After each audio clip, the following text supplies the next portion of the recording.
What's going on, everybody? Welcome back. Welcome back to another edition of Heart of the City. We back. The dynamic dude. It's your boy NYG Double Deuce with Coach Ed Gladney from Coach Ed's Amazing World of Sports. And tonight, New York News, Mike Brown, Knickerbocker fans. Got y'all new coach. Y'all got y'all new coach, man. We're going to dive into that, man. Mike Brown spoke to the media. We're going to check that out. Yankees going through it again. Here we go. With these players, these players that get these contracts and they come over here and underperform. We're going to talk about DJ LeMahieu. Juan Soto for the Mets didn't make the All-Star game. What? Yeah, Juan Soto ain't make it. Mets fans are mad. It is what it is. We're going to get into all that and more right after the intro, man. Y'all hit that like button, hit that subscribe button, and we'll be right back. Let's get it.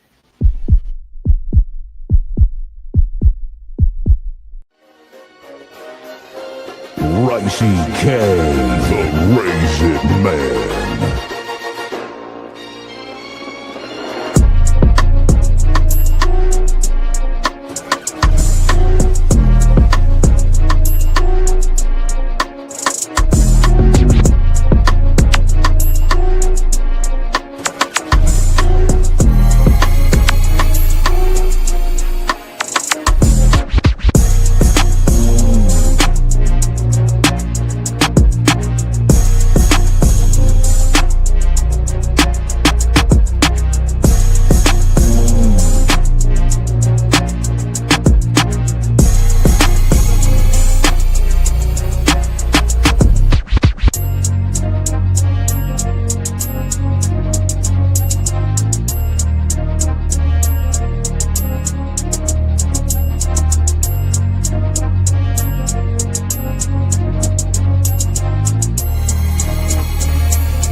Man. Let's get into it, man. Let's get into it, Coach, man. What's good with you, man? How you feeling, man? I'm feeling good, man. Just, grinding as always, man. Just always one step closer to getting better. 1% better than yesterday. That's just the ultimate goal. So how about you? How you doing? I'm maintaining. It's been a lot of rain in the area. So been staying rain. indoors. It's a beautiful thing. Rain is a beautiful thing, man. I don't mind rain. Rain helped me sleep, so I'm all for some rain. Bring on the rain. You know what I'm saying? Mm-hmm. I'm gonna be in dreamland. Rain takes me back to the 90s. I start thinking about SWV and music. And, yeah, there you go. I mean, come on, man. Nah, I get it, though. I get it. Man, plus it's cooling it down because it has been hot, so. Absolutely. It has been hot, and it has been hot in the city. It has been hot in the city. Like I said, I mentioned Mike Brown thing. We're going to get into that here in just a second, but the Knicks got a head coach, and look, expectations are going to be there. I want us to set expectations here on this show for the New York Knicks with their new head coach. We're going to talk about it. The Yankees. You know how I get about these Yankees. Mm-hmm. And here we go again. Y'all been getting beat up on, by everybody and anybody in the East. And, now you out here with Seattle right now, 9-6 Yankees, top 7th. But it is the Seattle Mariners, and they are a pretty good team. So we'll see if the Yankees can hold on in the Bronx.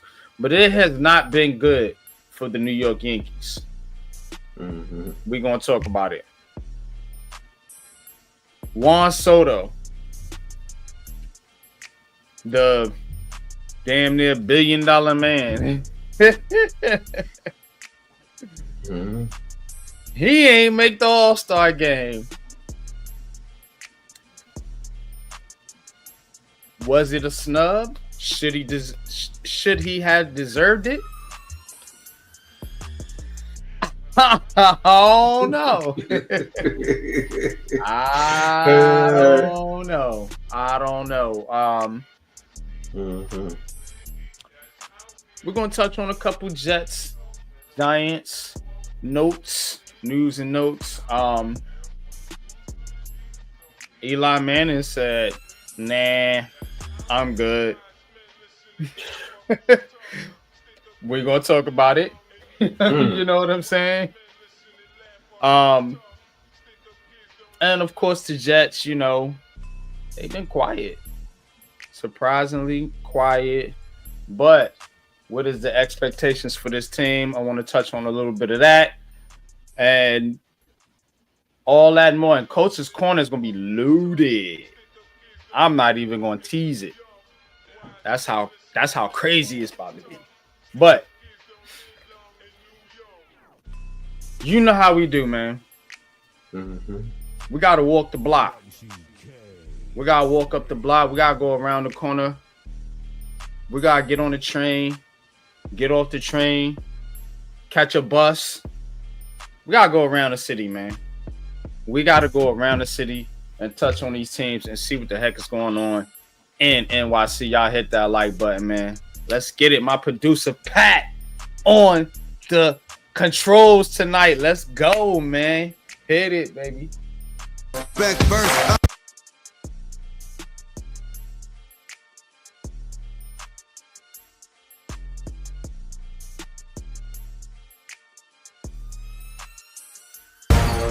I want the power, but I want the love and respect first. Said I want the power, but I want the love and respect first. Yeah, I want the power, but I want the love and respect first. Yeah, I want the power, the love and respect first.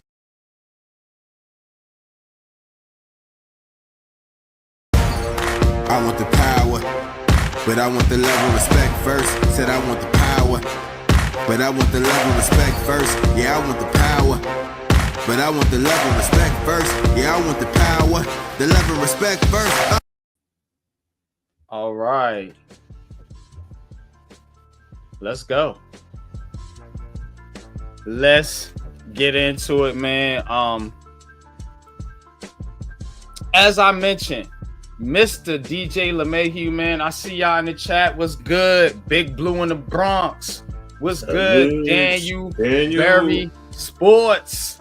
Let's talk. Let's get into it, man. So, yo, these Yankees. Alex, you already know. You already know, man. The goddamn Yankees, man. So, DJ LeMahieu, got DFA designated for assignment, and he's owed $15 million for the next season. And it says the move comes even as LeMahieu is owed $15 million for next season, the balance of $15 million salary for 2025. In essence, that means the Yankees are eating almost $22 million in exchange for getting LeMahieu off of the roster. This season, the 36-year-old is batting .266, 333 and 333 with a 91 OPS. 2 home runs in 45 games. Most of his time spent at second base. Second base is where Jazz, I believe Jazz plays second. So, I mean, look, LeMahieu, I get it. He don't really got no place on this roster. But the Yankees always do this. You always get these guys late in their career, and you get backed into a bunch of money. Now they penny pinching now. This ain't the old regime with the Steinburners. Yeah, it was like, whatever, man. Pay them, man. Get them up out of here. These guys wanna try to penny pinch, and they get screwed in the end. Now look what you're doing. And not only that, but you're playing bad baseball. You playing bad baseball. So you can't even justify a lot of this stuff anymore. Because y'all not winning. Y'all not winning. The Mets, Toronto, Boston, whoever been busting y'all ass. And now you keep these contract things keep popping up. What happened to the farm system?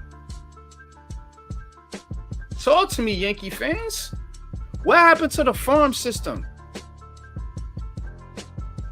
Yeah, we get a couple come through. Ben Rice, nice. You know, Jason Dominguez, the Martian, nice. But again, a lot of times these guys come in and they end up getting traded for Giancarlo Stantons and DJ LeMahieu's and all these other players that ain't doing a goddamn thing for this squad. I'm on it. This heart of the city, man. Unpopular opinion sports. Coach, how you feel about this situation? I mean, you knew LeMahieu eventually was going to he's going to run into a situation like this, you know, because of his contract originally, you know, because on the back end, being older, you know, yes, you had to do what you had to do in the intro, but this is the risk you take later during the career of that contract. But I get it, but here's the thing that I don't like. You said it, NYJ. You said they're penny pinching, but yet and still you're going to eat $22 million? Right. How are you going to penny pinch, but then you're going to throw away $22 million? How are you not going to go out there and get the top free agents like old, but now you're going to throw away $22 million like this? Make it make sense, someone. Please make it make sense, because for me, it just doesn't. Now, I'm not saying LeMahieu is all that. His production is terrible. But again, that's the risk you take when you sign these contracts. On the back end, you know you're going to possibly run into situations where production is going to reduce. So why sign the contract in the first place? But now here, you're going to just throw away $22 million, eating $15 million next year. And then for me, I don't want to be hearing, oh, well, you know, we don't have money. You're just throwing away $15 million. That's money that you could use on somebody else, if to be brutally honest. So if you're going to throw that money away, come out of your pockets and do whatever you're supposed to do to get this team back into championship contention. Real championship contention, not just playoff and all this penny ante stuff. It's about the rings, period. Case closed. It's about going for number 28. This is the New York Yankees. This is New York City, heart of the city. Mr. Steinbrenner, Cashman, get your heads out of your hind parts and do what you got to do. That's all I got to say. Yeah, man, Coach. I'm telling you, man. I get tired of this team. Y'all know I come on here, man, and the Yankees is one of those teams that I got high expectations for, you know? Mm-hmm. I know the Giants suck. I know the Nets suck. You know? I know the Jets, the Knicks, yeah, they suck too. Mets. But the New York Yankees is the one team in this city that I have the highest expectations for. You know why? Because of that. So yeah, when y'all don't win and you do these type of little weird moves, penny pinching and signing these players, and then, you know, oh, we got to move on because we don't want to pay the money, but we're going to pay some of the money, but not all of the money. And stop it. So yeah, it's BS. It's straight BS.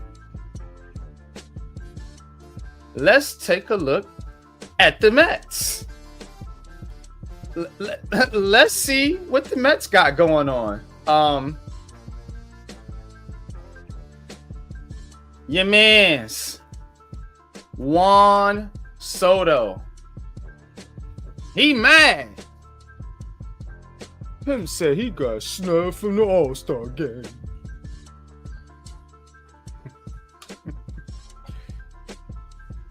All right. Let's see what was said here before I go in. So Pete Alonso, Francisco Lindor, and Edwin Diaz will be headed to the All-Star game. By the way, 3 Mets made it: Alonso, Diaz, and Lindor. And then for the Yankees, it was Jazz Chisholm, Max Fried, and Aaron Judge. And shout out to Max Fried, man. Been pitching excellent, man. He's really held it down in absence of the Garrett Cole injury. So got to give credit where credit is due. But let's get into Soto here. So he says, sometimes you're going to make it and sometimes you don't. Sometimes you feel like a nut. Sometimes you don't. It's just part of baseball. Right, Juan. Look, that man disappointed. Why are you looking mad, bro? You got like how many $1 million? Huh? Almost $1 billion? Yeah, I'm not gonna be looking like that. I'm gonna be like this. You know what I'm saying? But anyway, he mad he ain't make the All-Star game. So Soto signed a 15-year, $765 million contract to join the Mets. He's slashing .263, .396, and .508 with 21 home runs and a 3.7 WAR so far. So Miami Marlins Cal Stores, Diamondbacks Corbin Carroll, Francisco Tatis Jr., who is nice, I know that name, and Washington's James Wood. They all made it over Soto. So articles basically saying that you know, Stowers has a lower WAR 1.7 mark this year, and he is the Miami's lone representative. So basically, folks, the argument here is that baseball and some of these aficionados, they're upset because baseball has a rule where one person from every team has to make the All-Star game. There's some bad teams in baseball. Sorry, White Sox fans, Rockies fans, whoosh. But they get an All-Star. They all get at least one. So that's the argument that the article is trying to make. But chat, coach, talk to me. Does Juan Soto have a gripe here? You know, I laid it out as best I could. Does he have a gripe? Should he have made the All-Star game? And to be honest with you, is he living up to a $765 million god dang on contract? Talk to me. Let's get it. Hit the light. As far as living up to the contract, no. And it said it initially. He started slow and he's starting to pick up. And you expect because you're starting to pick up that you should get in? No. You said it best, Soto. He'll improve.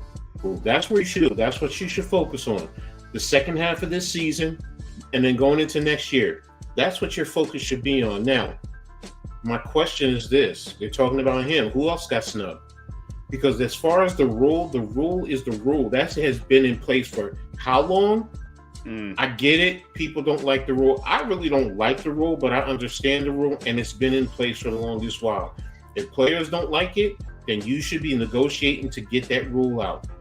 But baseball feels that they don't want to lose fans from all teams, because if a team doesn't have anybody in the All-Star game, the thought is that fan base might not support the All-Star game. But if the team is bad, the fans are already not supporting it for the most part. But as far as the rule, as for Soto, who else got snubbed? Because is he the only one that got snubbed? And looking at his stat line, I'm saying to myself, nah, bro, you don't deserve to be in. You might have been picking up now, but you don't deserve to be in. And it's not because he left the Yankees.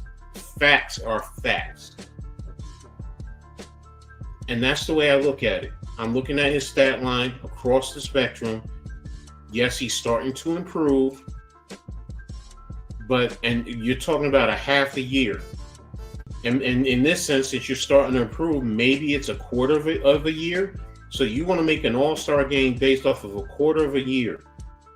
Sir, I understand. I understand your accolades. I understand what you've done in the past. But no, to me, it doesn't work like that. You know what? Use this as motivation to, like you said, improve yourself, be hungry, and help your team win. Help your team win. Because being at an All-Star game, if you go on to win the World Series, is that All-Star game really that important? No, it's not. No, it's not. So, like you said the right thing. Maybe it's for the media and the general public. Hopefully you are speaking true. You're going to improve and better yourself, and that's for the benefit of the organization. But getting upset about an All-Star game and you haven't even produced, nah, I'm not. Yeah, man.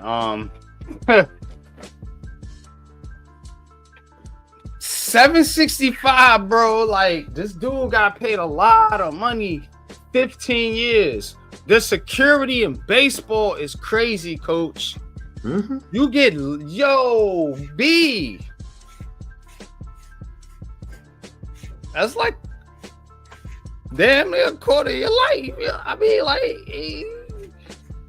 Depending on how long you live, but shit, 15 years, bro. Listen, that's at least over. That's well over half of a normal athlete's career. Don't know athletes play no 30 years, really. So you talking about a 15-year contract. You good money.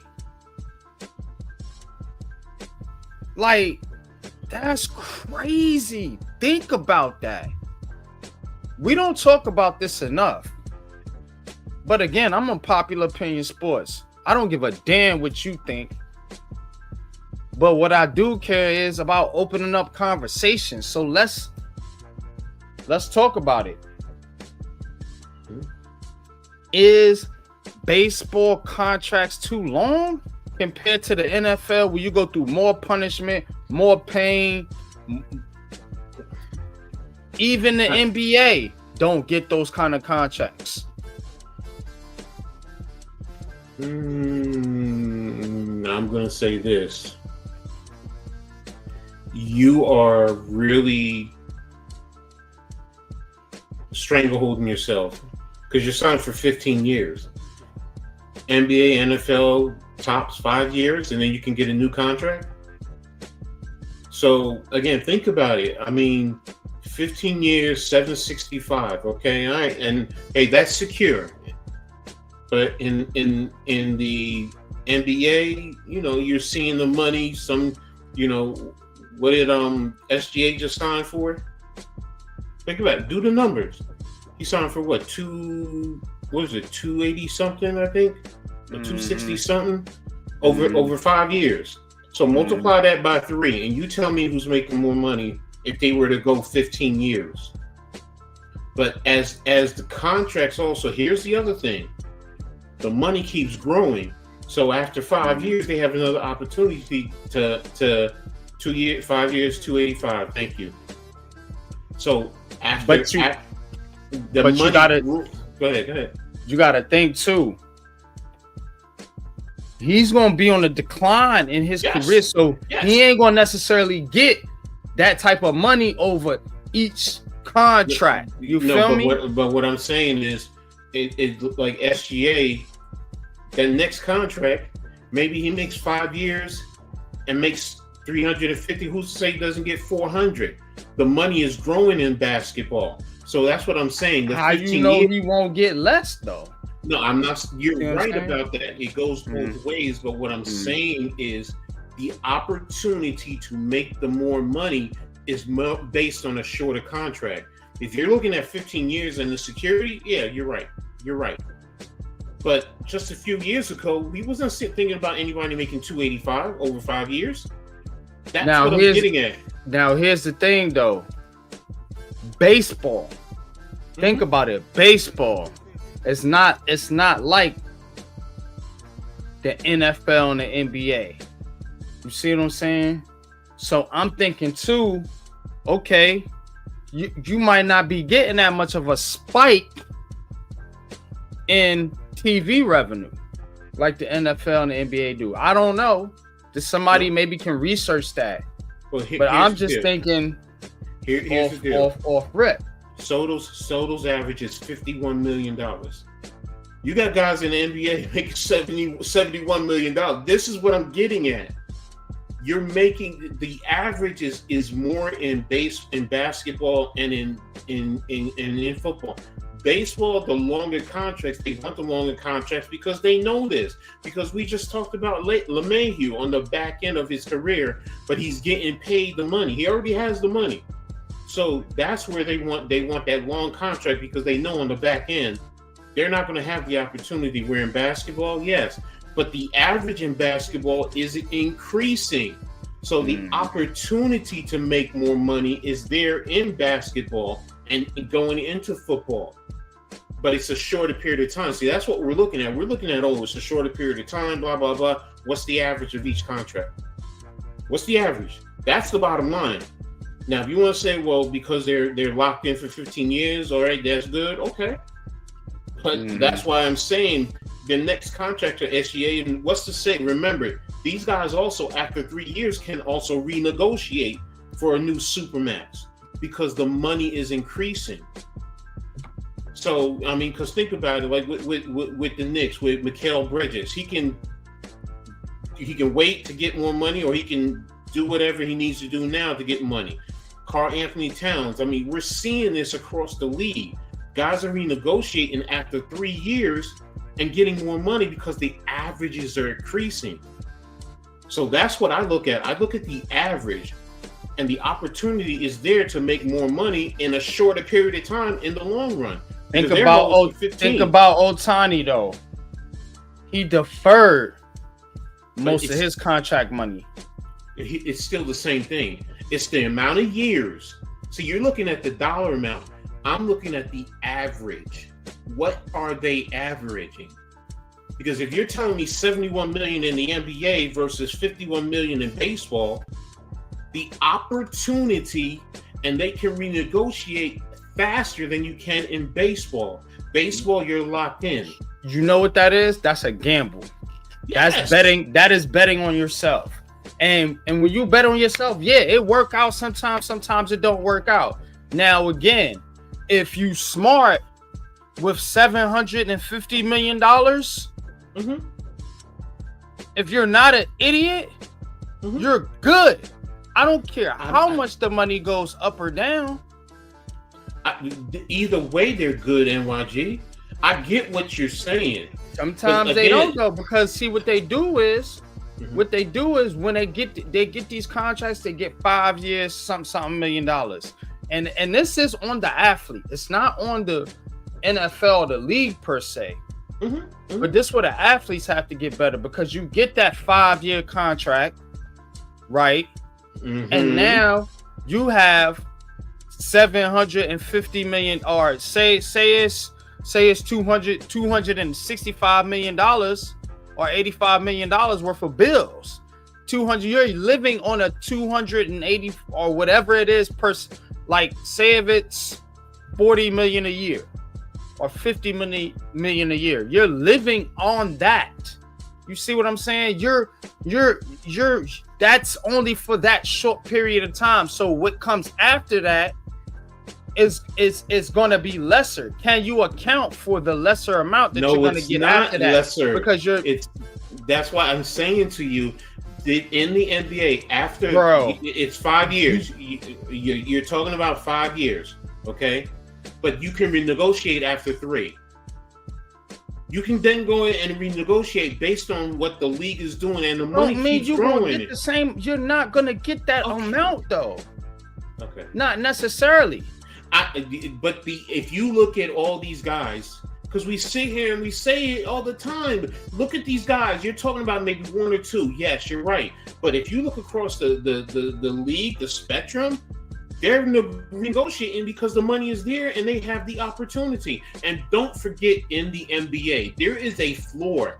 You have to pay. There's a bottom line.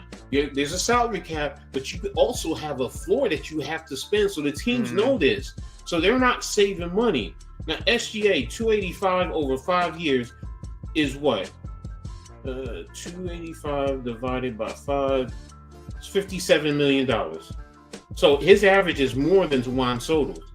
Now, he can also renegotiate after 3 years. And what's to say after 3 years, he's not going to get another $400 million. And then after that, and he's young. Don't forget, he's young. So the opportunity is there. I get what you're saying. Yes, ideally, Yankees won. Ideally, yes, you're saying, after 15 years, 765. Yeah, it's more than 285. So he's set. He's secure. But the opportunity, because for me, I want to bite and I'm betting on myself, and I believe in myself. I want to bite after every year, if possible, every 2 years. I really do. If I think I'm that good. Now, and again, Juan Soto, 15 years, he's going to be into his 30s. I'm not talking about that, but I'm looking at right now, guys 24 to roughly about 27. They had that opportunity to make that money in less amount of time. If we're talking about 700, there's guys making that, and you're seeing career that they're making that money by playing over a shorter period of time. So, but I get what you're saying, because you're saying the 15 years, 765, the 765, you're just looking at that number, and that's saying, okay, he's set no matter what. That's generational wealth. 285 is only for a short period of time. And take 285 and multiply that by 3. If we're gonna do it like that too, he's still making more money in the long run over the same period of time. Look, I get it, bro. I get it. You know what I'm saying? But even looking right now, based on the NBA, career earnings, LeBron, Kevin Durant, Steph Curry, none of these guys made over 750 just in earnings in the league. Now, endorsements, different all that. I know they get above that. Different era. I get it. That's why I keep saying the contracts, the money is changing at year after year. That's where I'm getting at. Yes, in the beginning, yes, they're over the long term, but they're older too. They're older than Juan Soto. So yes, but now if you go back to when at that point in time when they were first coming in, you said, oh, when LeBron was say 20 years old, he would have a career earning of over whatever he's earned. You're like, oh my goodness, this dude is making money. So I get what you're saying, but what I'm saying is the increase, the opportunity to increase, because yes, it's a matter of, do you want to just have that steady whatever over 15 years, or do you want to have the opportunity after 3 years increase, and then boom, you can probably get more in another 3 years, boom, and increase and get more. That's where I'm looking at, and that's where I get it. Yes, SGA has to ball out if you're going to say 15 years to make that same money per se. But what about the contracts? If the contracts keep increasing, I mean, that's what I'm looking at. That's what I'm looking at. And what if you have an injury though? You see what I'm saying? And that's something. Get all that. That's the chance you have to pay. You pay as an athlete. I'm sorry, as an athlete, don't sit here and focus on, oh, I have the chance. Nah, I believe in myself, but you have to think about it. No, you have to think about it in the context of how you're. Disagree. I disagree because the way I'm conditioned and many athletes that I've coached and I've talked to and I've trained, if you sit here and you focus on the possibility, it's not focusing on that. Okay, the wrong word. If you just think about the possibility, keyword possibility of an injury, then why play? Why play? Bro, again, you're talking about money. You're talking about you're talking about earning a living. It ain't about just the passion of wanting to play the game and all that shit. You talking about earning a living and your money and your livelihood moving forward. But you're only you gotta take everything. I'm taking everything into consideration. I don't give a damn. I'm taking all things into consideration. Yes, I am. So hold on a minute. When it comes to me making a living. No. What I'm saying, if that's SGA, what these athletes are different now. No, what I'm saying is if SGA, let's just say over 10 years, he was to earn, say, $600 million over 10 years. So 5 years less, he's only making $100 million less. But now he has another within that, say, 3 years, he can make up that $100 million. He made it with 2 years less than Juan Soto, the same amount of money. I get what you are saying. I do. I understand. And I understand what you're saying. You're taking a risk. So Juan Soto is secure over 15 years. But if I'm an athlete, the NBA isn't guaranteed. The NBA money isn't guaranteed. The NBA is, yeah. Okay, so that's why I'm focused on SGA. I'm not talking about the NFL. So that's why I said SGA. So if over 13 years he earns the same amount of money, who made more money? Over 15 years, yeah. But the probability of that happening is not likely. I just said and we're gonna move on. But the NBA players, like the chance of you getting there. Now with SGA, the players at the highest level, I get it. But you got that's what we're talking about. But you got some players in baseball, bro, that are just regular dudes getting 7, 8, 9, 10-year contracts. Okay. I'd have to see. The question I would ask is, what is the average salary of both? The average. We're gonna revisit this conversation for the sake of time constraints. Yeah, This is an excellent debate, man, and I think we're both right in some way, shape, or form. You know what I'm saying? Just coming at it from different perspectives. But let's keep it pushing, man. Let's get into a little football here, man. Let's go into our Giants. Going to the New York Giants. I ain't talked Giants much. There ain't been much to talk about. For real. To be honest with you. We talked a little bit about last week about Darren Waller. But Eli Manning, and that's why I love Heart of the City, because we're gonna talk sports, but it ain't all about X's and O's and the stuff on the field. There's a lot going on off the field. Eli Manning said he's no longer interested in buying a piece of the New York Giants. You gotta love Eli, man. I ain't gonna hold you. That's my quarterback. He said, it's too expensive. Y'all too high. It's too high. New York Giants too high. Y'all want too much money. You want too much damn money. Who knew the New York Giants will be asking for too much money for this shitty ass team? Nah, I love the Giants, and it is one of the most valued teams in the NFL, right up there with the Cowboys, Steelers, and a couple other teams. But Eli Manning said, I'm out. I ain't spending my bread on that. Costs too much.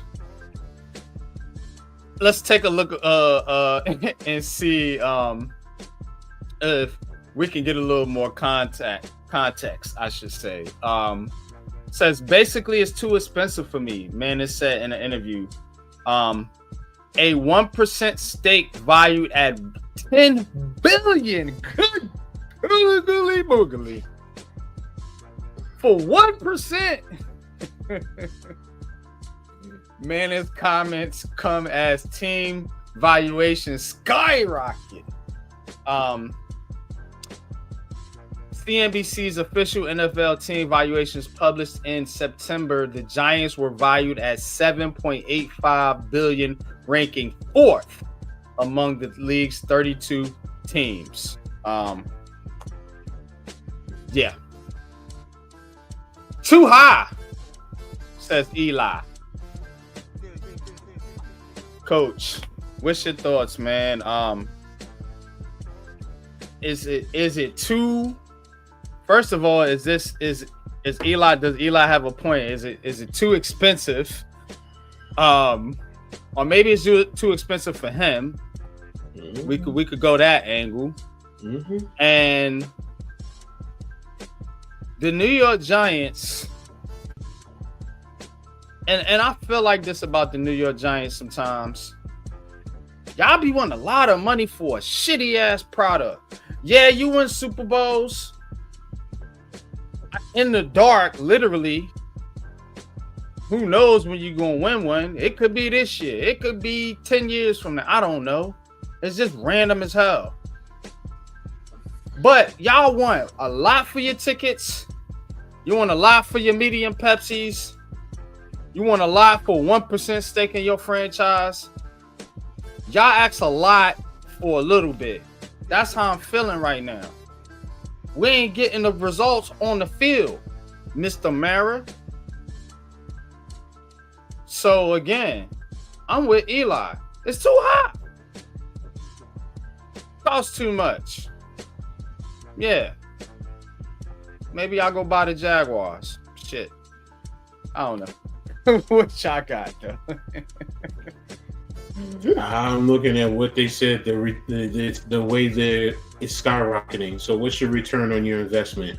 If you're telling me in a short period of time, you know the money is skyrocketing, then I'm going to look at, okay, so if I invest, you know, this amount of money next year, my ROI should be XYZ.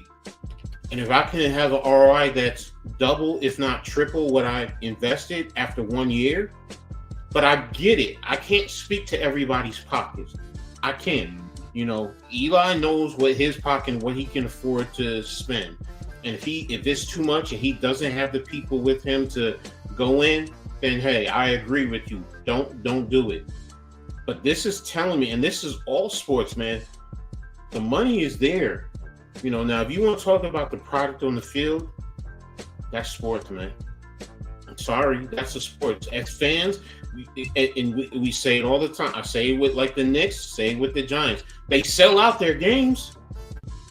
So is it really the way owners learn is when fans don't come up to the stadium and buy tickets, pay for parking, the concession stand, the merchandising.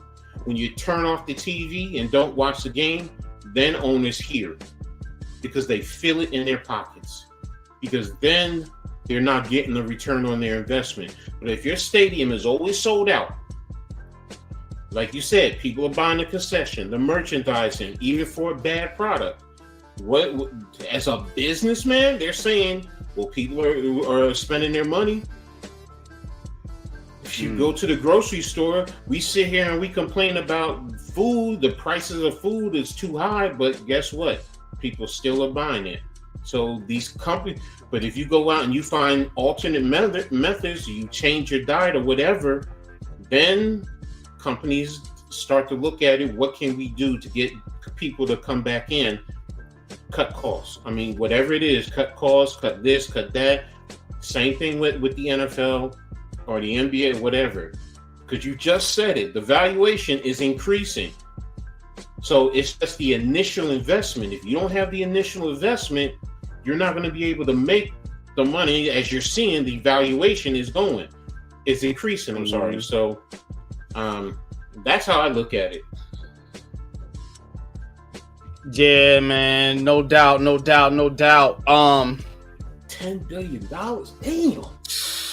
For 1%, coach. 1%.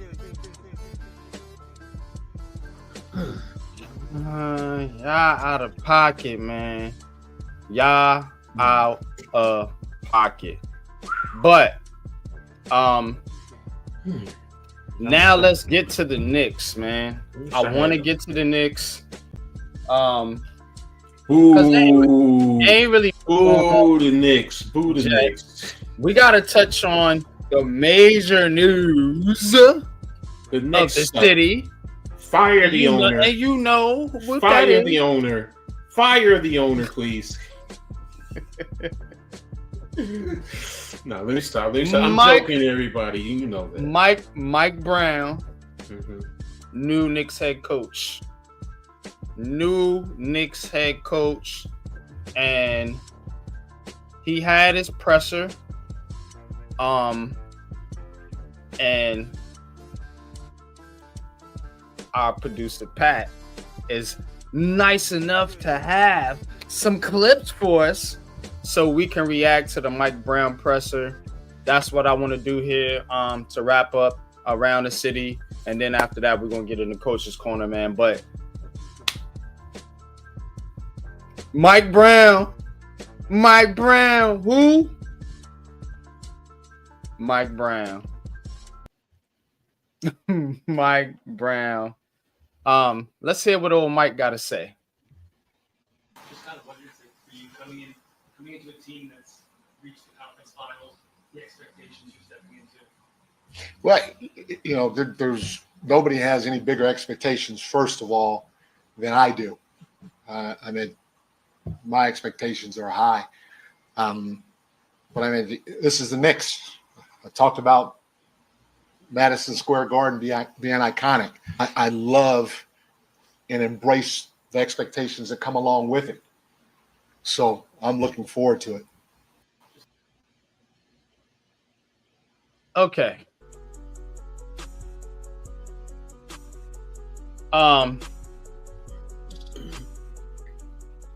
Expectations. Because again, last year, this is a new year, new coach. But we talked about last year what those expectations were for the Knicks.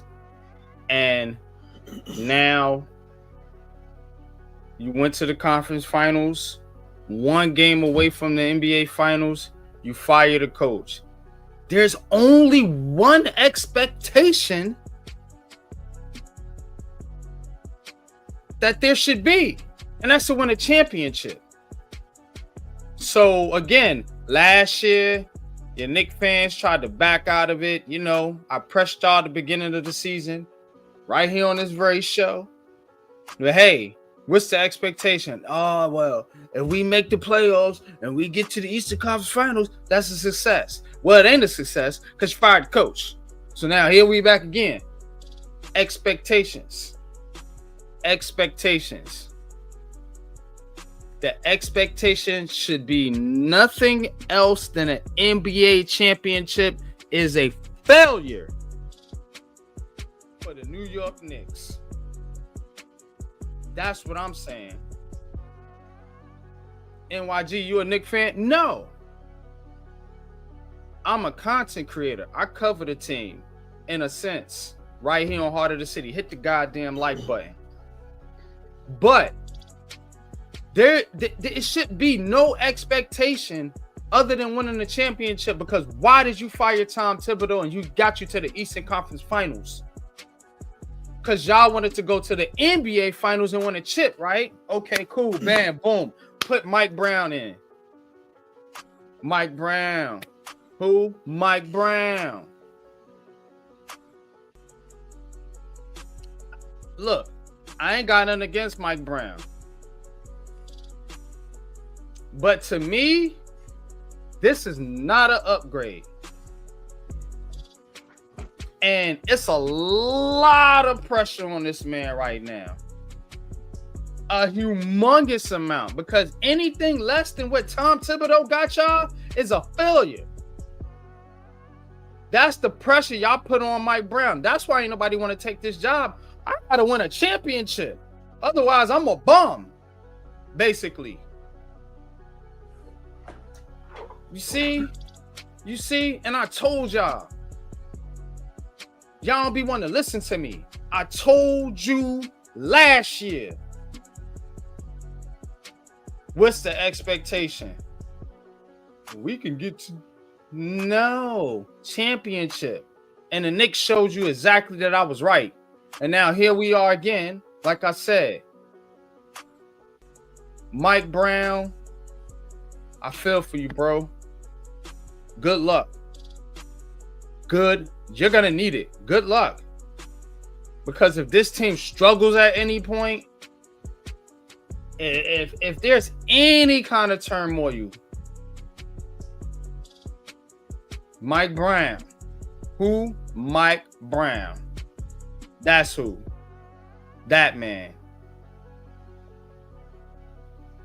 So again, talk about the expectation, coach, for your team, man. Because I already know where I'm at. I was there last year. Where you at, bro? As far as the team, I get what you're saying. As far as the hire, yeah, am I taking a wait and see approach with Mike Brown? Yeah. Is there the most pressure on Brown? Yeah, there's a lot of pressure on Brown, but I'm sorry. It's more pressure on the players than it is Mike Brown. Alan Hahn even said it. That you guys complained about Tibbs, they made the changes. The players got to end up producing. Bottom line. You can say what you want as far as, Mike Brown and it's unfair and this and that. That's fine. Now, you said something where this is where I know today's day and age of fans, athletes, coaches, I'm sorry, tells me it's a weak mindset. I relish pressure. If I'm a coach, this is an opportunity that I want. I'm not afraid of the pressure. That's what I want. We talk about the greatest, Michael Jordan, right? Even Kobe Bryant. They wanted opportunities like this. They don't run from it. People that want to run from it, and I'm talking about fans included. Y'all, it's too much. Look, I get it. The expectations, it changes. The expectations did change. No one really thought this team was going to go more than past the second round. I'm sorry. So, yeah, when you did do it and you got there, yeah, the expectation is raised. That's the process. That's the elevation. That's step by step in comparison to where we were. Tibbs, I've said it before. I didn't think Tibbs was a championship caliber type of coach. He can get you going in that direction. He can build your culture, but can he get you into the championship? No. Sorry, Mike Brown has at least been there as a head coach. He's also won as an assistant. Now, I'm not saying that he's definitely going to win it. Yes, I'm expecting him to win it. But as far as the most pressure, for me, I love you, Jalen Brunson, Karl Anthony Towns. It's on y'all. Mikal Bridges, OG Anunoby, Mitchell Robinson, Deuce McBride. I'll go right down the line. Clarkson, you just came in here. I can't say his name. Gershon.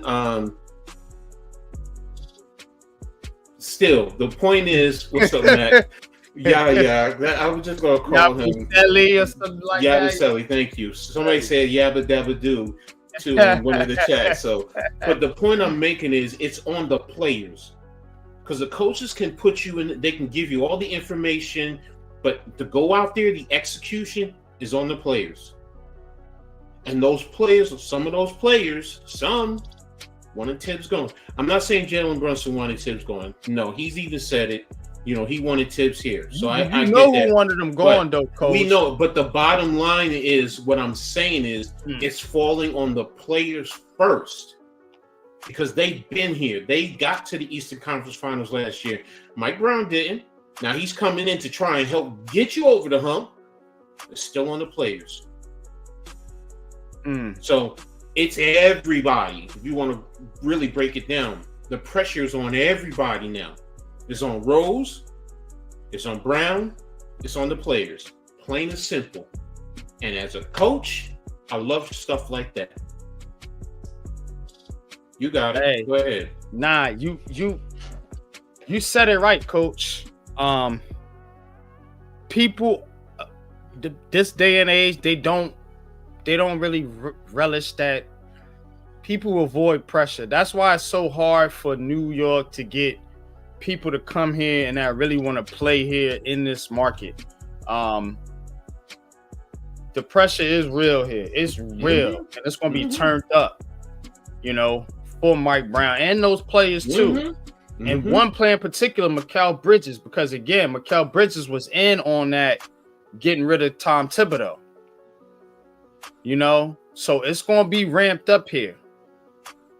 I see y'all in the chat. What's good, Rafi, William, Horton, Matt? What's good with you, man? Appreciate you, bro.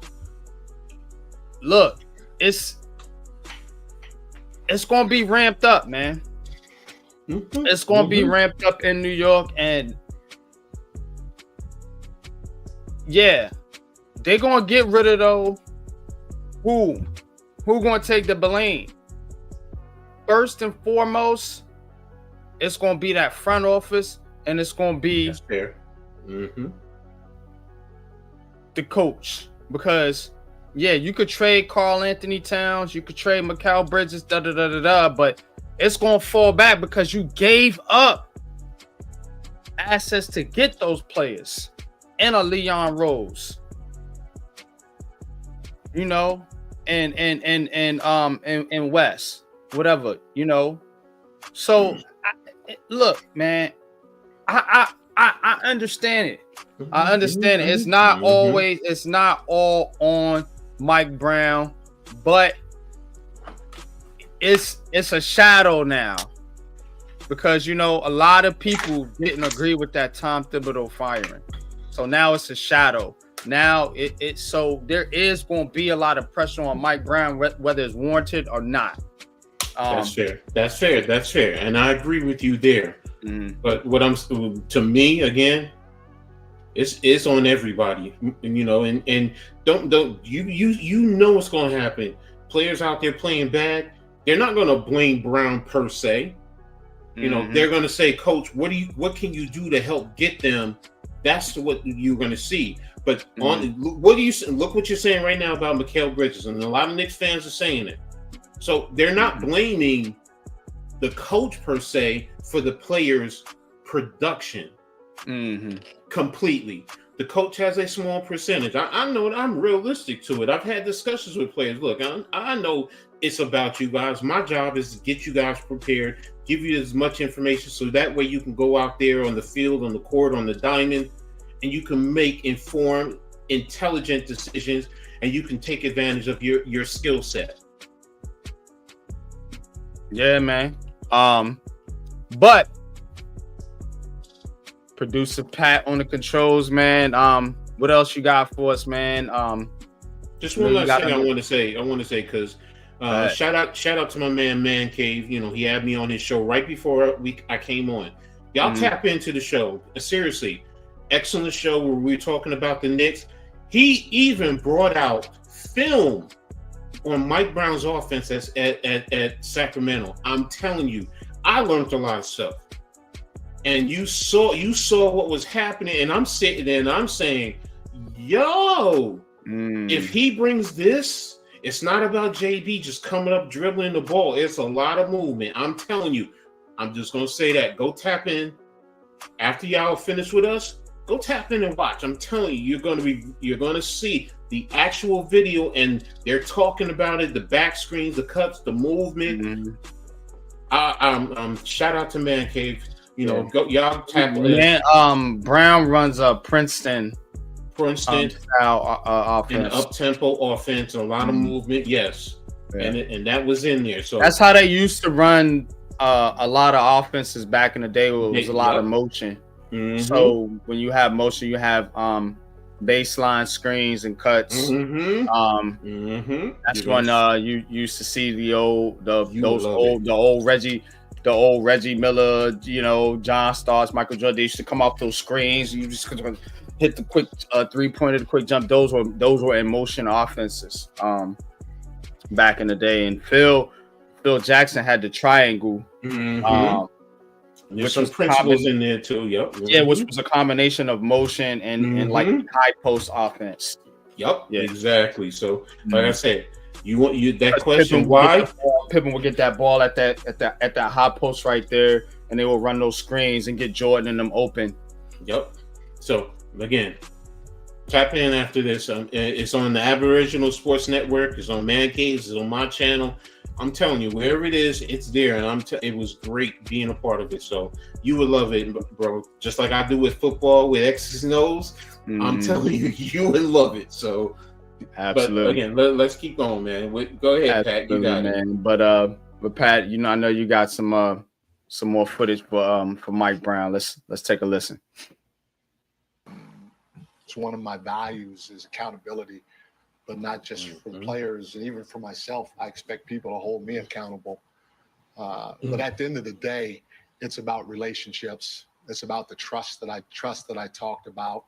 And once you grow those relationships, then you're going to talk openly about anything that you need to in the direction that you need to go.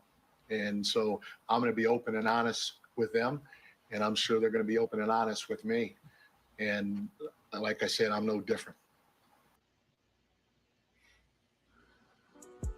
Yeah.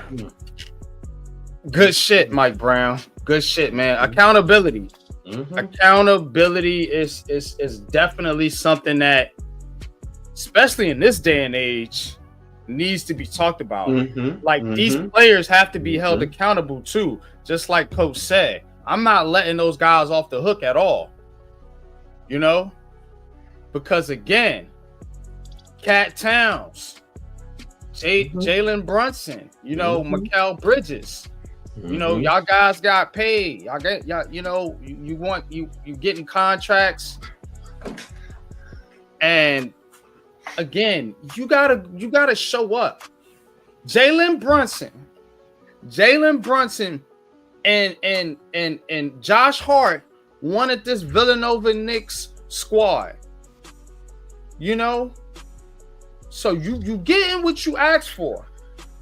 Now you turn around and you got Cat Towns and Bridges. I guess they didn't form a buddy relationship, and now they wanted the coach out. So now y'all got what y'all wanted. So now it's time to hold y'all accountable. Play some defense. Get some rebounds.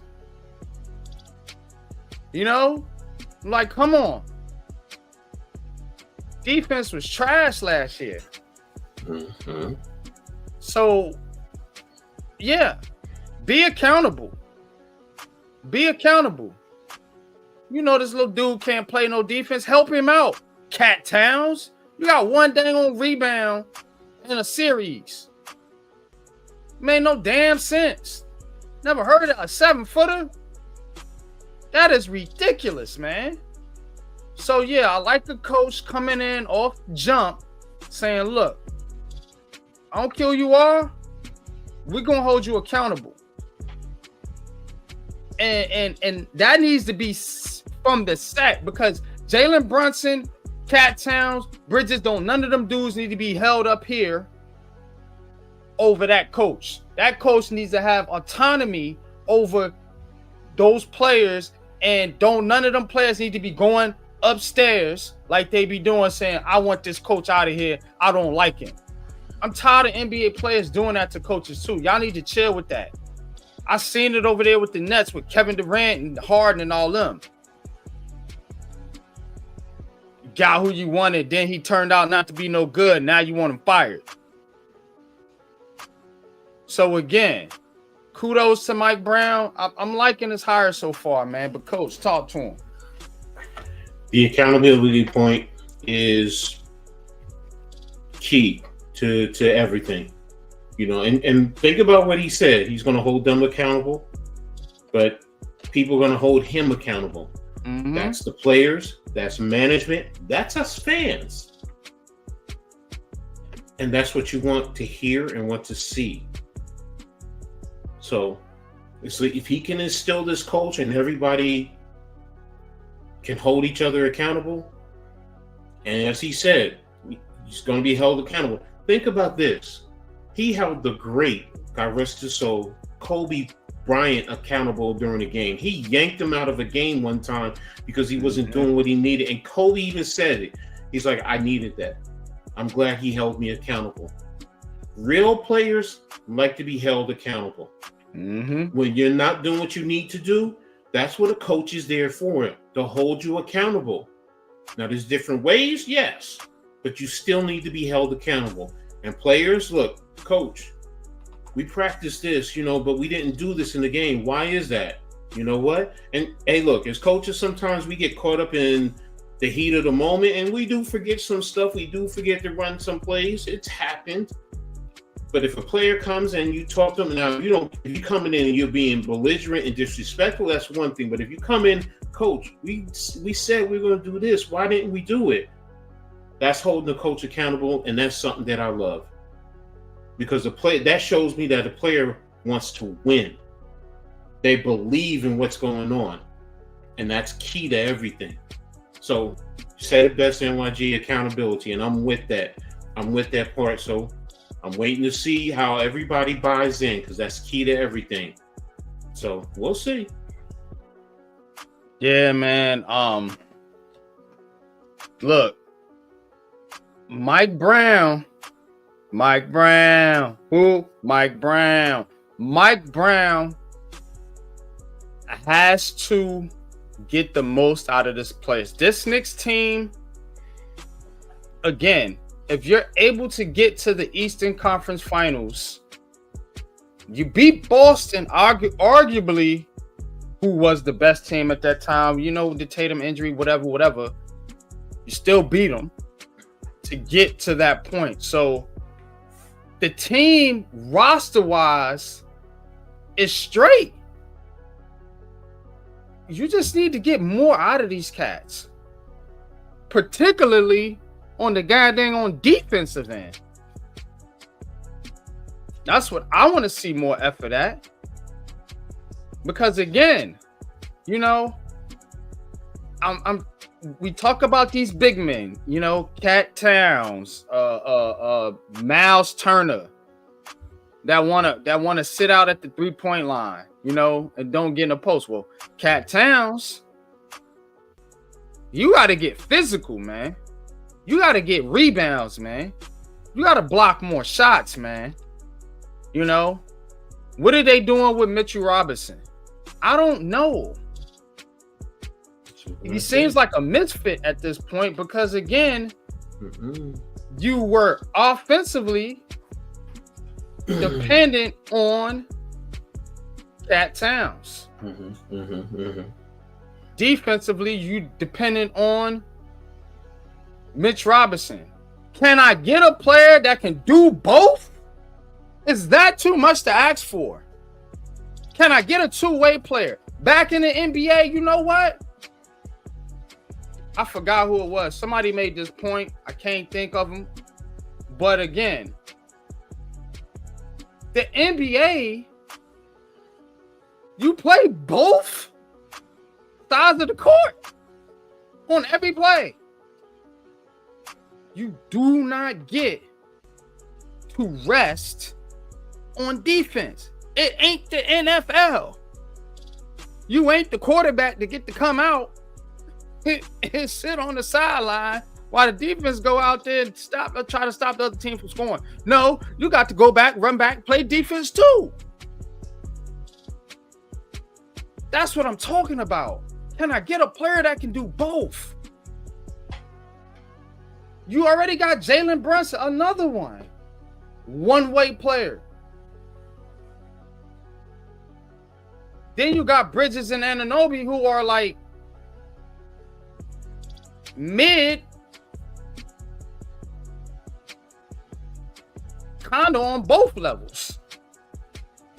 But you paying these guys a ton of money. You gave them a ton of picks to go get Bridges. That's what I'm talking about. So it's just, you need to get more out of these guys. I feel like it ain't like they ain't capable. Look at this cat. Literally, look at this cat. You can play defense, bro. You can get some more rebounds. These guys can do it. You can do it. Now, with Mitchell Robinson, I'm going to be honest with you. I was a fan of Mitchell Robinson, and, you know, I said the Knicks did need him on the defensive end, but that's before you traded for Karl Anthony Towns. And Coach, you can vouch for me. I said that before you traded for Karl Anthony Towns, when you had Julius Randle on the team. Now with this guy on this team, this guy don't play no dang on defense. It gets scattered, barely get rebounds. So again, you know, I feel like you need somebody that coincides a little more with Karl Anthony Towns' skill set, a little more of a two-way player. That's my opinion, though. But accountability, yeah, Mike Brown. Get some more out of these guys, man. That's what I'm talking about. But, Pat, you got something else for us? Or, Coach, if you want to speak on what I just said, that's cool. But we want to move it along, though. No, we're good. I know you got, I think Pat got one more clip for us, so go ahead. Fast forward to my time with Steve, it's about pace and space. And that's where the game is. And like I said, if you can't evolve, you're going to get left behind. And so I feel like I'm trying to do that. And hopefully we'll be able to bring some of that here.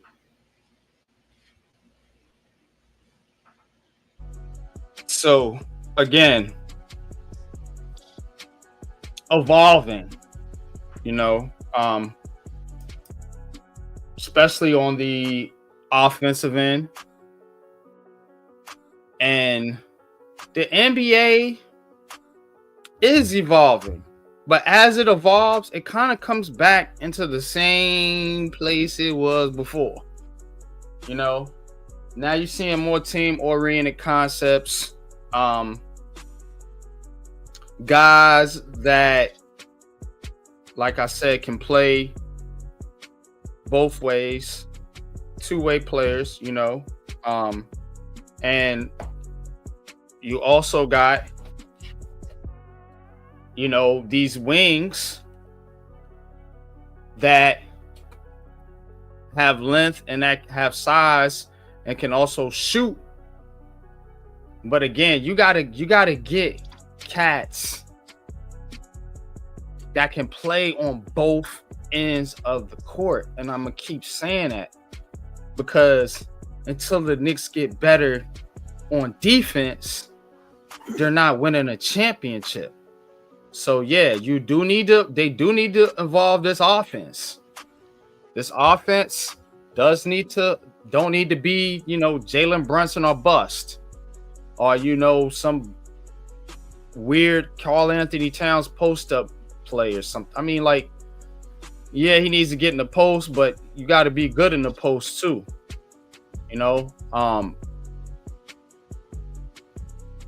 I'm liking what Mike Brown is saying, but I feel like despite you say you lose Tom Thibodeau, the defensive guy, yeah, but they still need to keep the mentality of, hey, y'all got to get better on defense. Even though the coach that was supposed to get you better on defense ain't going to be there, it's not like Mike Brown can't coach defense either. So, he's a good coach. They just got to get the most out these players, coach, man. That's it, man. That's what I'm seeing right now. But yeah, he talked about evolving. Is there an area, or what do you see when you hear? What do you see when you hear that, coach? Evolving it. I mean, do they need to evolve on offense? Yeah, I think so. But go into that a little bit. Because this is your team. You follow them on a day-to-day basis. I tap in and out. I'm more. I'm a Nets fan. But talk to him. Evolution is that's just growth. That's anything in life. Mm-hmm. So yeah, they have to evolve. I mean, they have to grow together. You said yes, they have to get better on defense. Yes, they do. But what schemes are you going to implement? That's the key. And here's the biggest evolution. As Knicks fans, we complained about with Thibodeau. He shortens his rotation. Well, we're not looking for that. We're looking that. Why do you think Clarkson and Yabusele was brought in here to add to the guys that are already here?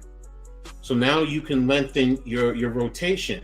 You have to develop the young guys. Tibbs, for everything, people say, yeah, he'll play some young guys sometimes. Yeah, he does on occasion.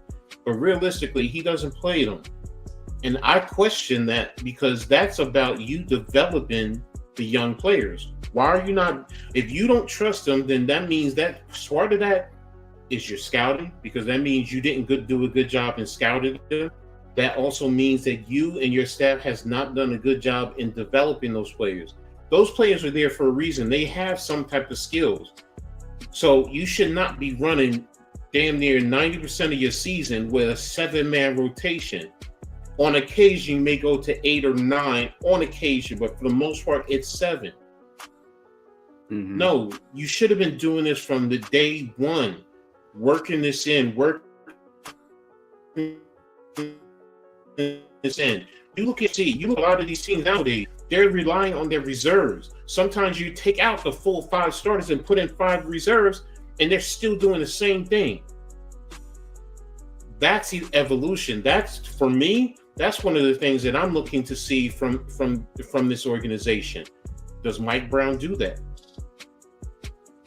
Yes, he runs the Princeton offense. He has some skills that he's able to do in terms of running defense.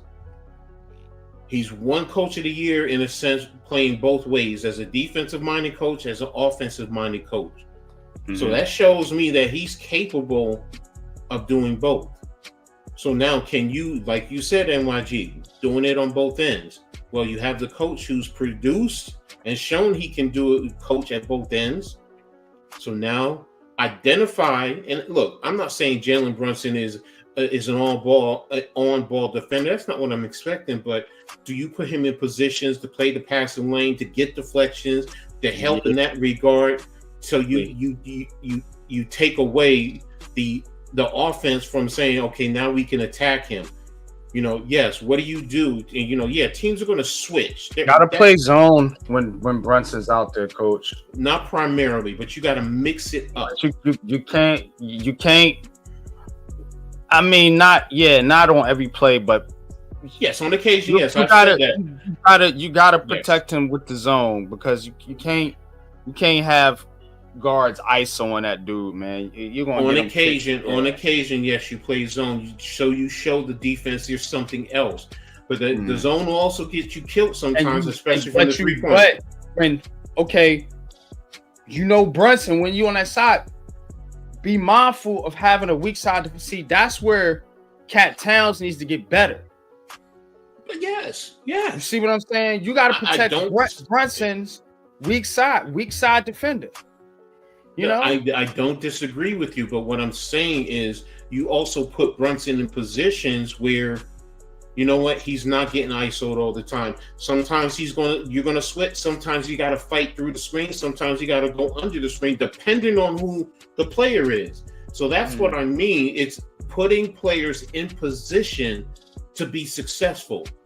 That's really ultimately, because it was always about switching, and that's what teams knew. You know what? Yeah. They're always going to switch. So now you don't know. Sometimes he's going to fight he's going to fight over the screen. Sometimes he's going to go under the screen.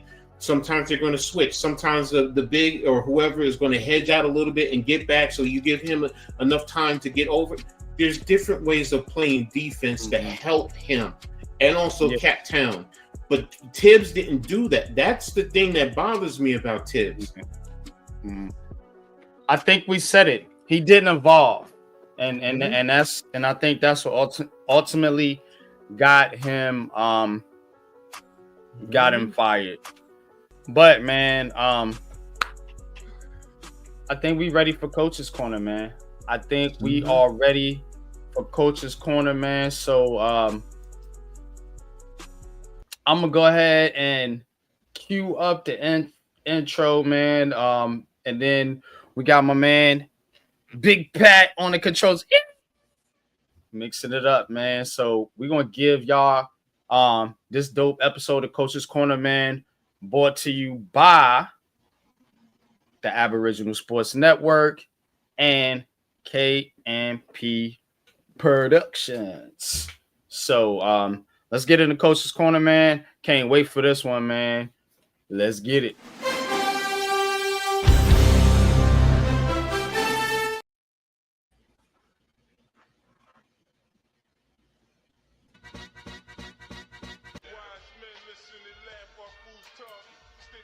All right. Right now, I really appreciate that. Thank you for tapping in for another Coach's Corner. Got a lot to talk about. And we're going to start with the New York Liberty. The one thing I want to do is congratulate Coach Sandy Brondello. She moved to second in the franchise in wins. She just secured her 93rd win. So that speaks volumes to what she has done and what she has brought to this organization. So, congratulations to her. She's a winning coach, as you've seen. Last year won her second championship. So kudos to her. And she's going to continue to move up the list as we go along. You know what? Eventually, I see her going to be winning the most games in New York Liberty franchise history. So now, with that, we're going to move on to the last game the Liberty played. They played against the Las Vegas Aces. The Aces has always been a nemesis to the Liberty. And yesterday, they played the Aces. Tough game. They were down for a while, but in the second half, they exploded and worked hard to come away with the win. They won 87-76 to move to 13-6 on the season. So that helped them move up in terms of the standings, because there's been a little fluctuation with that. So again, the record and yesterday's game, was a tough one. Aces actually lost Aja Wilson, who went down with an injury, but the Liberty fought and came away with the win. So now, right now, they're sitting in terms of the standing. They're sitting in the third spot in the league. So expectation is they needed to be in the second or fighting for the first, but right now there's a lot going on, injuries, especially with Jonquel Jones, one of the key players for the Liberty, not being there, and it has hurt them. So, but right now they're in the third spot. So hopefully they can continue to fight through and until Jonquel gets back. And in that way, they can make a strong push going into the last half of the season. Like I said, right now they're currently playing the third game of an 8-game homestand. So, and that's unheard of, playing 8 games at home. So Sunday they're going to be playing the Atlanta Dreams 3:00 to hopefully avenge their last loss to Atlanta. So that was a tough one. So, but that's going to be it with the Liberty. We're going to go ahead and move on to Syracuse in reference to a little bit that's going on with the Syracuse Orange. Now, with Syracuse, they just got a major commitment.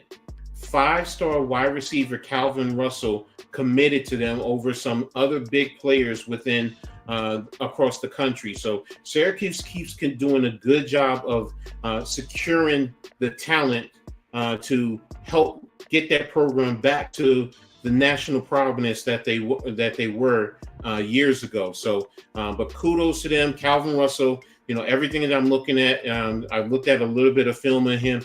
He's a player, and if they continue to develop him, he's going to be someone that you guys want to keep an eye on down the road. So I was impressed about some of his highlights that I saw in the recruiting circuit. So now, on another side, they did lose a player to the transfer portal. Edge rusher King Joseph Edwards decided to enter the portal. Now, he was their top recruit last year. So he's going to have 4 years left wherever he goes. He basically read this year, but he decided to move on from playing in Syracuse. Best of luck. But sometimes it's just not meant to be. Playing in certain programs. So, but Syracuse keeps doing well to replenish their program. Right now, they are actually sitting at number 22 in terms of recruiting ranks. I mean, you're talking about schools like Alabama. You're talking about USC, Oregon, schools like this, Ohio State, and they're sitting at number 22 in the country. So that's a big thing for Syracuse right now to be sitting at number 22. So very impressed with what they're doing at Syracuse. Definitely something that, makes the New York tri-state area, and I know they're a little bit upstate, but they're still part of this tri-state area. Definitely making us proud, especially with what head coach Fran Brown is doing up there in terms of building a tough program that's going to go ahead and compete across the board. So, but that's all I have right now for Syracuse. And we're going to go ahead and move on to Rutgers athletic news. So right now, Rutgers, they will have an interim athletic director, and he decided to move on from Rutgers. He's going to be taking an AD job at Tufts University in Massachusetts. Now, the message board circuit, was starting to get a little worried, saying you're losing your interim athletic director. But a lot of the media reporters have said, don't worry about that, because that's basically letting you know that there's going to be an AD announced somewhere down the road. Now, I'm personally expecting it to be announced hopefully next week. So I'll be keeping an eye on that as we go forward. So, but good luck to him moving forward. Ryan, I'm going to mess up his name, Passari. Wish him nothing but the best of luck as he moves on to Tufts University. So now I'm going to move on to Rutgers men's basketball.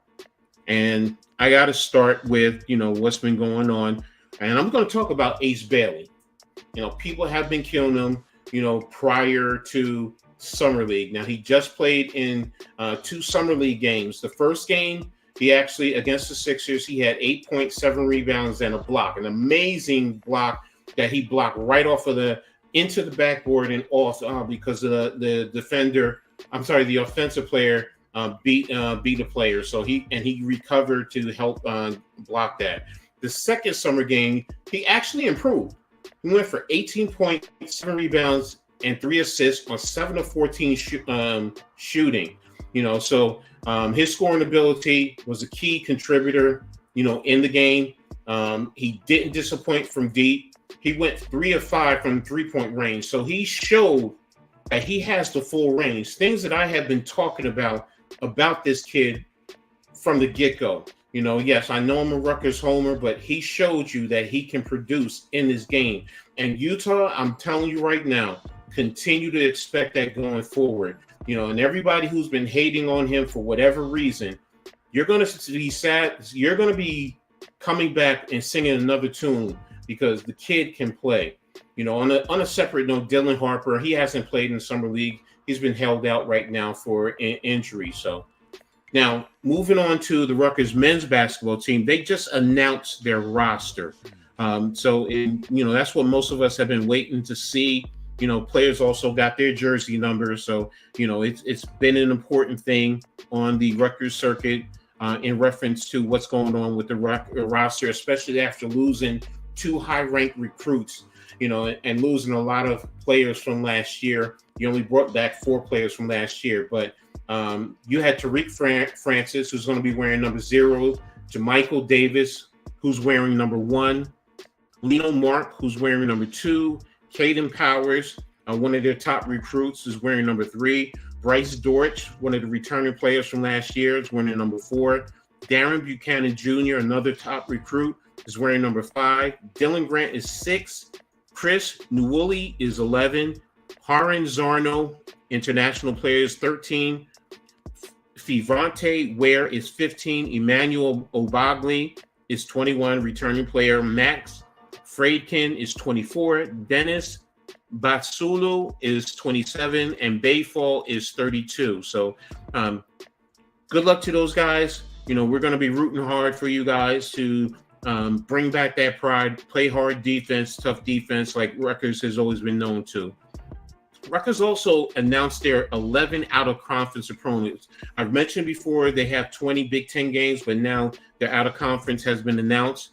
They have playing November 5th, they're going to be playing home to Rider, November 10th, home to Maine, 14th, home to Lehigh, 18th to American, November 21st to Central Connecticut State. Those are all home games.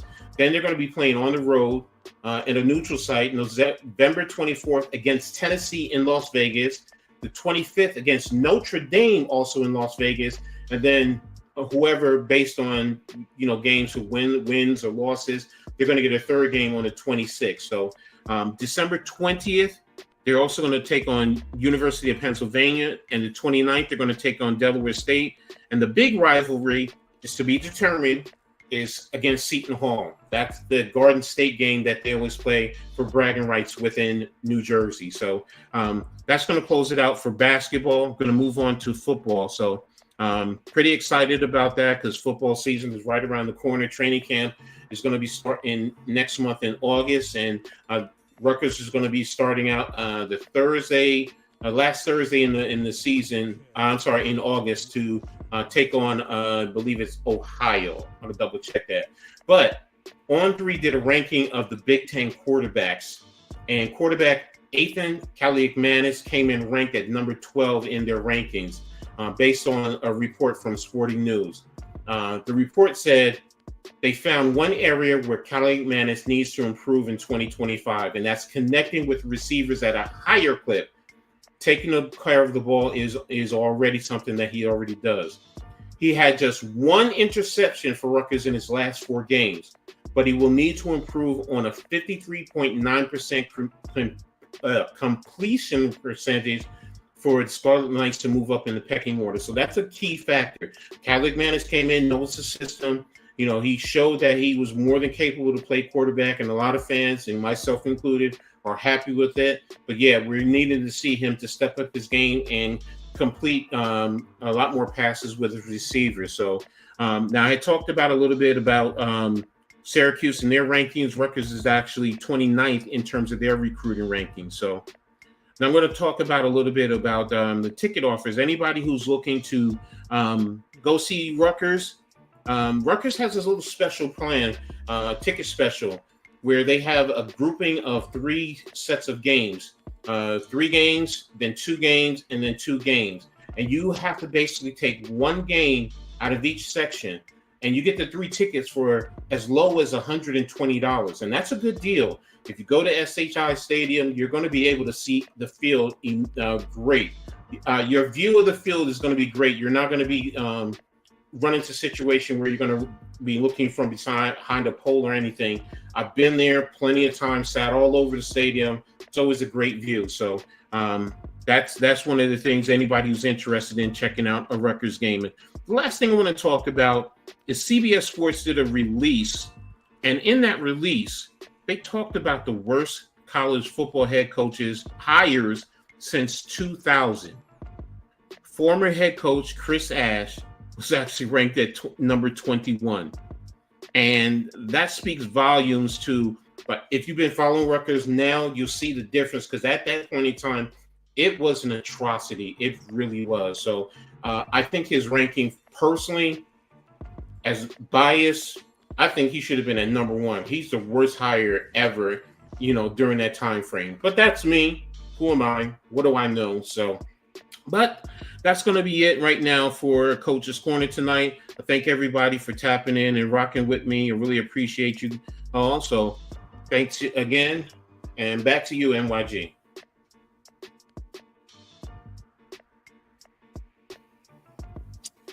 I don't know, man. Can I get in on that Rutgers ticket deal? Like, you know what I'm saying? Hey, I'm just saying, you know what I mean? Like $120 for 3 tickets.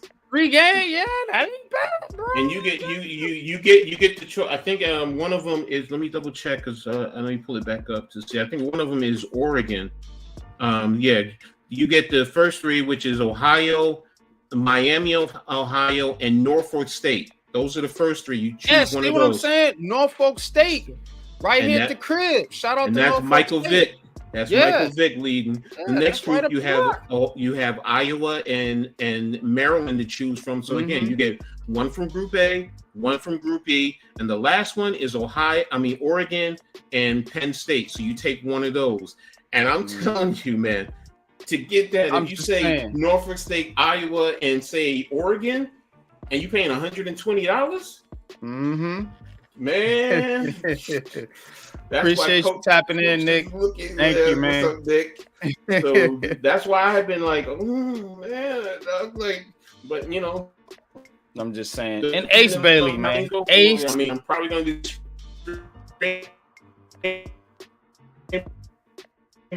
but yeah, man. Ace Bailey. Look, that kid gonna be nice, son. I'm telling you. And look, these athletes, they different, and they may not be as, media savvy, or they may not do the things that you necessarily want them to do, or take, they're gonna take a different type of approach, because the world is changing. So I'm not mad at the kid for not wanting to go to Utah, but hey, he's doing what he's supposed to do. He showed up and he's balling out, man. And that, I'm telling you, that's shot, man. And that kid, Isaiah Collier, I said this last year. I said I talked about this to Coach. I made a video about this. That kid I told people that kid gonna be nice. Now, him with Ace, watch out for Utah in the future. Yes, exactly. Year, but in the future, they're gonna be a decent team. Nick, to answer your question about Ed Cole, I mean, I was very impressed with the kid. I watched him against Utah. I mean, total control, smooth, plays very good defense, very efficient, and attacks the lane with a great aggressiveness, man. But again, there's some things he has to work on. But I think he's going to fit in nicely with Philly and what they're doing, and what they have going on in the future. You have McCain, and then you have what's his name in the starting line. I mean, it's Philly. Everybody comes and they play, and they don't have any major injuries. Philly's not a team you can walk over, man. I'm just gonna leave it right there. Yeah, it's all on that Embiid character. So, if he can stay out there, him and Paul George, I mean, yeah, they'll be decent. That's a team you can't sleep on because they got talent. It's the question of A, can they stay on the court? And then B, how is that talent going to merge together as in, the chemistry issue? So those are the two questions that I got with Philly. But as far as their talent, you can't argue with that. Look, I'm a basketball guy, so Joel Embiid is, when healthy, he's definitely a top 10 player in the NBA. I'm just saying, definitely.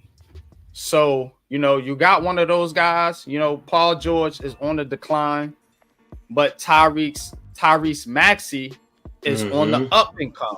So you got somebody on the come Maxey, up, McCain, as in yep. Right. And you got these young guys. Yep. Right. So again, you got something cooking in the pot. You just got to mix it all together and let it hope it come out out of the stew. So yeah, right. Take the bones out of the stew. Exactly. That's a good analogy, man. But yeah, we're gonna wrap it up, man. This was a dope episode. Shout out to Mr. Producer, Big Pat, in the background, man.